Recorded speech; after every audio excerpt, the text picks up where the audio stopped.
The American Civil War lasted from April of 1861 to May of 1865. It was by far the deadliest war in American history, with over 750,000 soldiers killed in battle, more than half of them dying off on the battlefield from diseases or festering wounds. So it's understandable that while on the battlefield, many soldiers decided to explore their sexuality for fear of their own impending mortality. The best example of this is seen in the writings of Walt Whitman, who joined the Union Army as a soldier at the age of 42. During his life, Whitman was one of the most famous gay poets of all time, and during the war, he was no different. He wrote highly erotic poems about other men soldiers, and after they were published, we got to see a glimpse of just how gay the Union Army was. But it's not just how prevalent being gay was in the military, it was also widely accepted. With soldiers getting killed in such high numbers, the generals and leaders didn't really care if soldiers partaken in same-sex activity at night, because they knew they couldn't lose any soldier off of the battlefield. And sometimes those generals were the ones who participated in gay relationships as well, because they were in just as much danger every day. During the war, women started dressing up as men in order to enlist in the military and help with the war efforts, because women were still not allowed to enlist in the military back then.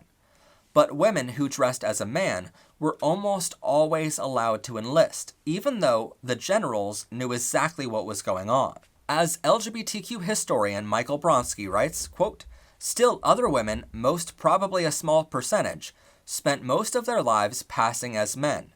Enlisting was simply the logical course of action for them. Albert Cashier was a Union soldier who fought in over 40 battles. Not until years later did anyone discover that he was biologically a woman, having been born Janine Irene Hodgers in Ireland around 1844. Hodgers immigrated to the United States as a child, and after passing as a man for some time, joined the Union Army in 1862 as Albert Cashier. After the war, Cashier continued living as a man. Albert Cashier even lived as a man until 1913, when he was admitted into a hospital for the insane.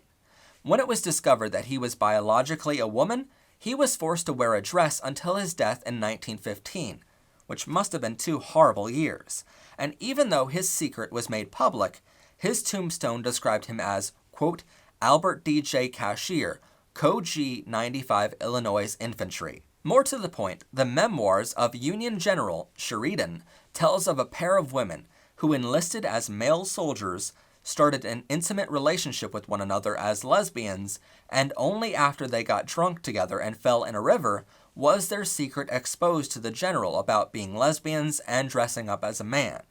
But the general didn't mind them being lesbian, so being LGBTQ in the Civil War was pretty commonly accepted. Interestingly here, because the war highlighted the vulnerability of the male body, after the war ended, the discussion on same-sex sexual desire and images of male nudity became increasingly more accepted into society. Thank you so much for watching. Check back to see more LGBTQ lessons in history, health, science, literature, and more every single week.